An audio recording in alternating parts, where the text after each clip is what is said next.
السلام علیکم۔ حضور نبی کریم صلی اللہ علیہ وسلم کی آخری 100 ایام کی جو وصیتیں اپنے صحابہ کرام کو فرمائی گئی تھیں، ان وصیتوں کا ایک سلسلہ کڑی در کڑی چل رہا ہے۔ تو اس سلسلے میں 7ویں وصیت حضور نبی کریم صلی اللہ علیہ وسلم جو اپنے صحابہ کو فرمائی وہ سنتے ہیں۔ خواتین سے حسن سلوک، عورتوں سے حسن سلوک، ٹریٹمنٹ ود ویمن۔ خواتین سے حسن سلوک کے بارے میں جو حوالے دیے گئے ہیں وہ درج ذیل ہیں۔ حضرت عمر بن عواص رحمۃ اللہ علیہ اپنے والد کے حوالے سے بیان فرماتے ہیں، وہ حجۃ الوداع میں رسول اللہ صلی اللہ علیہ وسلم کے ساتھ تھے۔ آپ نے اللہ تعالیٰ کی حمد و ثنا بیان کی اور واعظ و نصیحت کی اور فرمایا، لوگوں عورتوں سے حسن سلوک سے پیش آیا کرو، یہ تمہارے ہاں رہنے کی پابند ہے، اس کے علاوہ تم ان پر کوئی اختیار نہیں رکھتے، بشرط یہ کہ وہ کھلی فحاشی کی مرتکب نہ ہوں۔ اگر وہ ایسے کریں تو ان سے ہم بستری چھوڑ دو اور انہیں ایسی سرزنش کرو جو تکلیف دہ نہ ہو، اور اگر وہ ایسے کریں تو ان سے ہم بستری چھوڑ دو اور انہیں ایسی سرزنش کرو جو تکلیف دہ نہ ہو۔ اگر وہ تمہاری بات مان لیں تو ان کے خلاف کوئی اقدام نہ کرو۔ لوگوں، تمہاری بیویوں پر تمہارے حقوق ہیں اور تم پر تمہاری بیویوں کے حقوق۔ تمہارا بیویوں پر حق یہ ہے کہ تم جسے ناپسند کرتے ہو، یعنی تمہارے علاوہ کوئی بھی شخص ان سے ہم بستری نہ کرے، اور جنہیں تم ناپسند کرتے ہو یہ انہیں گھروں میں آنے کی اجازت نہ دیں۔ ان کا تمہارے اوپر حق یہ ہے کہ انہیں اچھی خوراک اور لباس فراہم کرو۔ مسند شباب میں حضرت علی کی حدیث میں یہ الفاظ بھی ہیں کہ یہ بات حجۃ الوداع اور قربانی کے دن خطبے کے دوران آپ نے ارشاد فرمائی۔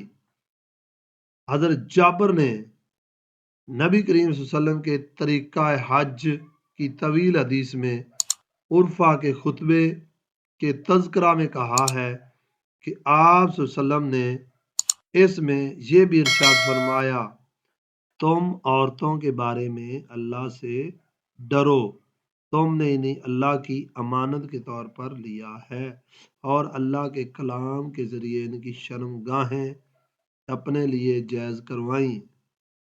سبحان اللہ۔ بظاہر دونوں حدیثوں کا سیاق مختلف ہے۔ ممکن ہے کہ آپ نے خواتین کے بارے میں یہ وصیت پہلے عرفات میں حجۃ الوداع کے خطبہ میں کی ہو اور پھر دوبارہ قربانی کے دن خطبہ کے دوران بھی کی ہو۔ اسلام میں عورت کا مقام کیا ہے؟ اسلام میں عورت کا مقام، اسلامی معاشرے میں عورت ایک محفوظ بیٹی ہے۔ اس کا باپ اپنی متاع حیات سمجھ کر اس کی حفاظت کرتا ہے، اور وہ ایک معزز بیوی ہے جس کی کفالت اس کے شوہر کے ذریعے ہوتی ہے۔ زندگی کی تمام ضروریات اس کے ذریعے پوری ہوتی ہیں۔ وہ اپنے شوہر کے لیے باعث راحت اور اس کا شوہر اس کے لیے باعث سکون، اور وہ ایک دوسرے کو محبت و شفقت فراہم کرتے ہیں۔ اور وہ ایک ماں ہے جس کی مملکت میں اس کے بیٹے اور پوتے رعایا کی حیثیت میں رہتے ہیں، یا پھر ایک ایسے رشتہ دار ہے جس کی حفاظت و صیانت اپنے رشتہ داروں کے ذمے ہے۔ کچھ معاشروں میں عورت محض نظروں کے لیے باعث کشش اور انسانی بھیڑیوں کی خواہشات کا مرکز بنی ہوئی ہے۔ اس سے لذت حاصل کرنے کے علاوہ کچھ نہیں چاہتے، یا مشقت اٹھانے والی ہے۔ اپنے گھر میں تھکی ماندی پریشان حالت داخل ہوتی ہے، یہاں تک کہ اسے گھر کا اور کار کی قسطوں کی ادائیگی میں بھی شامل ہونا ہوتا ہے، یا پھر اس کی اولاد بڑی عمر میں اسے اولڈ ہوم میں چھوڑ آتے ہیں، اس کی نگہداشت کے بوجھ سے نجات حاصل کریں۔ اس کا نہ کوئی حال دریافت کرتا ہے اور نہ کوئی ملنے آتا ہے۔ والدہ سے حسن سلوک، خواتین سے نرم سلوکی کے ساتھ پیش آنے والا جو معاملہ ہے، اس میں والدہ سے حسن سلوک کی بڑی تاکید سے بات بیان فرمائی گئی ہے۔ اللہ تعالیٰ نے والدین کی خدمت کے فرض ہونے کو توحید کی فرضیت کے ساتھ ملا کر ذکر کیا ہے اور فرمایا، ترجمہ: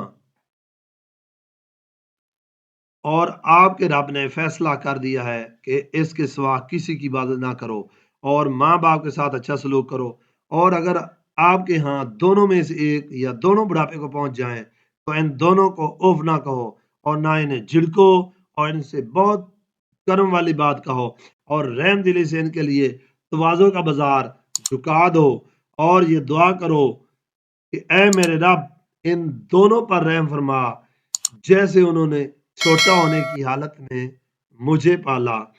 اس آیت کی تفسیر میں مشہور مفسر امام ابو بکر ابن العربی مالکی رحمۃ اللہ علیہ فرماتے ہیں، والدین کی خدمت دین کا اہم رکن ہے۔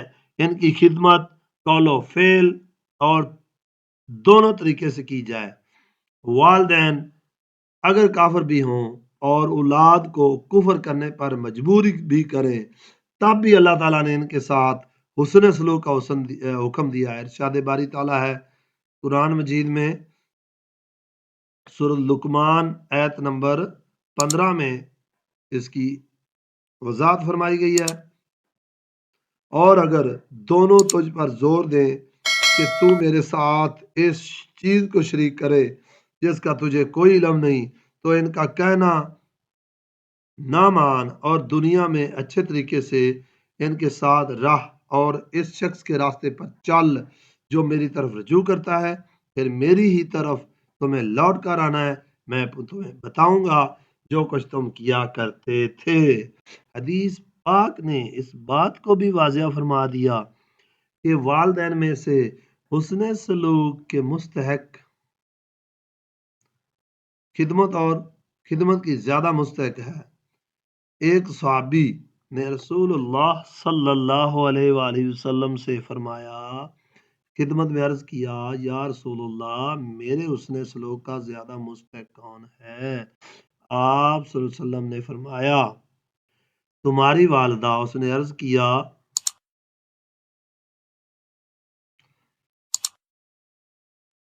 کہ اس کے بعد کون زیادہ حق رکھتا ہے؟ آپ صلی اللہ علیہ وسلم نے فرمایا تمہاری والدہ۔ اس نے عرض کیا اس کے بعد کون؟ آپ صلی اللہ علیہ وسلم نے فرمایا تمہاری والدہ۔ اس نے عرض کیا اس کے بعد کون؟ آپ صلی اللہ علیہ وسلم نے فرمایا تمہارا والد۔ لہٰذا والدہ حسن سلوک کے لحاظ سے والد کی نسبت 3 گنا زیادہ حقدار ہے۔ اس کے مد مقابل والدین کی نافرمانی کو کبیرہ ترین گناہ کہا گیا ہے۔ حضرت ابو بکرہ رضی اللہ تعالیٰ عنہ بیان فرماتے ہیں، رسول اللہ صلی اللہ علیہ وسلم نے 3 دفعہ فرمایا، کیا میں تمہیں کبیرہ ترین گناہوں سے آگاہ کروں؟ صحابہ رضی اللہ تعالیٰ عنہما نے عرض کیا، یا رسول اللہ فرمائیے۔ آپ صلی اللہ علیہ وسلم نے فرمایا، وہ ہیں شرک کرنا، والدین کی نافرمانی کرنا۔ یہ بیان کرتے وقت آپ ٹیک لگائے ہوئے تھے، پھر سیدھے ہو کر بیٹھ گئے اور فرمایا، لوگو غور سے سنو، جھوٹی گواہی بھی کبیرہ ترین گناہ ہے۔ اسے آپ صلی اللہ علیہ وسلم نے کئی دفعہ دہرایا، یہاں تک کہ ہم کہنے لگے کہ کاش آپ خاموش ہو جائیں۔ بیوی سے حسن سلوک، قرآن مجید میں یہ بات کھل کر بیان فرمائی ہے کہ شادی کا مقصد بیوی اور شوہر کے درمیان سکون کی فراہمی ہے اور محبت و شفقت کو وجود میں لانا ہے۔ تو قرآن مجید اس میں بارے میں بڑی نرم بات کہتا ہے، وَمِنْ آیَاتِهِ أَنْ خَلَقَ لَكُم مِّنْ أَنفُسِكُمْ أَزْوَاجًا لِتَسْكُنُوا علیہا وجعل بینکم مودۃ ورحمۃ، سورۃ الروم آیت نمبر 21۔ اور اس کی نشانیوں میں سے اس نے تمہارے لیے تم ہی سے بیویاں پیدا کی تاکہ تم ان کی طرف جا کر آرام پاؤ، اور اس نے تمہارے درمیان محبت اور مہربانی پیدا کر دی ہے۔ اللہ رب العزت نے بیوی سے حسن انداز میں رہنے کا حکم دیا ہے، احسن انداز میں رہنے کا حکم دیا ہے۔ اگر ایسے ممکن نہ ہو تو احسن انداز میں علیحدہ ہو جانے کو کہا ہے۔ ارشاد ہوتا ہے اور تم ان کے ساتھ اچھے انداز سے رہا کرو۔ نیز فرمایا سورۃ البقرہ میں، پھر یا تو اچھے انداز سے رکھ لو یا احسن انداز سے فارغ کر دو۔ اسلام نے اسے اتنے ہی حقوق دیے ہیں جتنے اس کے فرائض ہیں۔ ارشاد رب العزت ہے سورۃ النساء، اگر تم انہیں ناپسند کرو تو ممکن ہے ایک چیز کو تم ناپسند کرو اور اللہ تعالیٰ اس میں بہت سی اچھائی بیان بنا دے۔ سبحان اللہ۔ حضرت محمد مصطفیٰ صلی اللہ علیہ وسلم نے حسن معاشرت کے بارے میں جامع ارشادات فرمائے ہیں۔ آپ صلی اللہ علیہ وسلم نے فرمایا، کامل ترین ایمان والا وہ ہے جو بہترین اخلاق کا مالک ہے، اور تم میں سے بہتر لوگ وہ ہیں جو اپنی بیویوں کے لیے بہتر ہیں۔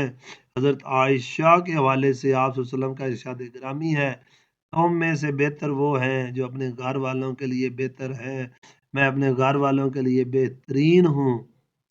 سنت مطہرہ نے بیوی سے حسن سلوک، حسن معاشرت کو بیان کیا ہے۔ چنانچہ معاویہ بن حدہ رضی اللہ تعالی عنہ نے رسول اللہ صلی اللہ علیہ وسلم سے پوچھا، یا رسول اللہ، ہماری بیوی کا ہم پر کیا حق ہے؟ آپ صلی اللہ علیہ وسلم نے فرمایا، جو تم خود کھاتے ہو اسے بھی کھلاؤ، اور جو تم پہنتے ہو اسے بھی پہناؤ، اور اس کے چہرے پر نہ مارو، اسے برا بھلا نہ کہو، اور اس سے صرف گھر کی حد تک قطع تعلق کرو، لوگوں کو، رشتہ داروں کو مت بتاؤ۔ آن حضرت صلی اللہ علیہ وسلم نے اس حدیث میں اس بات کی طرف اشارہ فرمایا ہے کہ خوشگوار زندگی اور حسن معاشرت کی بنیاد پر صرف اور صرف اپنے حقوق سے دستبرداری اور خامیوں سے چشم پوشی۔ اس لیے فرمایا، مسلمان اپنی بیوی کو ناپسند نہ سمجھے، اگر اس کی ایک عادت ناپسند ہو تو دوسری اچھی عادت دے کر خوش ہو۔ قرآن مجید نے اس بات کو ان الفاظ میں، خوبصورت الفاظ میں فرمایا ہے، فَإِنْ كَرِهْتُمُوهُنَّ فَعَسَىٰ أَن تَكْرَهُوا شَيْئًا وَيَجْعَلَ اللَّهُ فِيهِ خَيْرًا كَثِيرًا۔ بیٹیوں سے حسن سلوک۔ عورت کے چار روپ ہیں، ماں ہے، بیوی ہے، بہن ہے، بیٹی ہے۔ تو بیٹیوں سے حسن سلوک کے بارے میں کمال کی بات ہے۔ بہت سے معاشروں میں مختلف ادوار میں لوگوں نے بیٹیوں سے زیادہ محبت کرنے اور انہیں بیٹیوں پر ترجیح دینے کے عادی ہو گئے ہیں۔ یہی وجہ ہے کہ شریعت اسلامیہ نے تمام اولاد میں مساوات کا اصول اپنایا ہے، اور اس کی مثال بیٹوں اور بیٹیوں میں تحفے کا مساوات کا اصول ہے۔ ایک انصاری صحابی حضرت بشیر رضی اللہ تعالیٰ عنہ نے اپنے بیٹے نعمان کو جب باقی بھائیوں سے ہٹ کر خاص تحفہ دینے کا ارادہ کیا تو آپ صلی اللہ علیہ وسلم نے اس کے بارے میں ارشاد فرمایا، اللہ تعالیٰ سے ڈرو، اپنی اولاد میں انصاف کرو۔ ہمارے کچھ اسلاف تو اولاد میں مساوات کے فرض ہونے کے اس حد تک قائل تھے کہ وہ انہیں بوسہ دینے میں بھی مساوات کو لازمی قرار دیتے تھے۔ حدیث پاک میں اسے نظر انداز کرنے سے اجتناب کرنے کو کہا گیا ہے۔ آن صلی اللہ علیہ وسلم کا فرمان ہے، اے اللہ، میں دو افراد، یتیم اور عورت کی حق تلفی کرنے والے کو مجرم قرار دیتا ہوں۔ آپ نے عورت کی اچھی نگہداشت کی ترغیب دلاتے ہوئے بیٹیوں کی اچھی تربیت کو دوزخ سے بچاؤ کا ذریعہ قرار دیا ہے، اور فرمایا ہے، جس شخص کو بیٹیوں کے ذریعے آزمایا جائے اور ان کی اچھی تربیت کرے، یہ اس کے لیے دوزخ سے بچاؤ کا ذریعہ ہوں گی۔ اس سے بڑھ کر یہ ہے کہ آپ صلی اللہ علیہ وسلم نے ایسے شخص کو جنت میں اپنی رفاقت کی نوید سنائی ہے۔ حضرت انس رضی اللہ تعالیٰ عنہ کا بیان ہے کہ رسول اللہ صلی اللہ علیہ وسلم نے ارشاد فرمایا، جو شخص دو لڑکیوں کی کفالت ان کے بالغ ہونے تک کرے گا، وہ میرے ساتھ قیامت کے روز ایسے ہوگا جیسے یہ دو انگلیاں، شہادت کی انگلی اور ساتھ والی انگلی، ایک دوسرے کے ساتھ ہیں۔ تو اسلام میں حضور نبی کریم صلی اللہ علیہ وسلم نے یہ چاروں روپ کی اہمیت بتا دی کہ والدہ کی کیا اہمیت ہے، بیوی کی کیا اہمیت ہے، بہن کی کیا اہمیت ہے، اور بیٹیوں کی کیا اہمیت ہے۔ سبحان اللہ۔ تو ان پر عمل کرنا ہمارے لیے باعث ضرورت اور باعث فخر ہوگا۔ ہمیں حضور نبی کریم صلی اللہ علیہ وسلم کی اسوہ حسنہ پر عمل پیرا ہونا چاہیے۔ تو ملتے ہیں نیکسٹ لیکچر میں، تب تک اللہ حافظ۔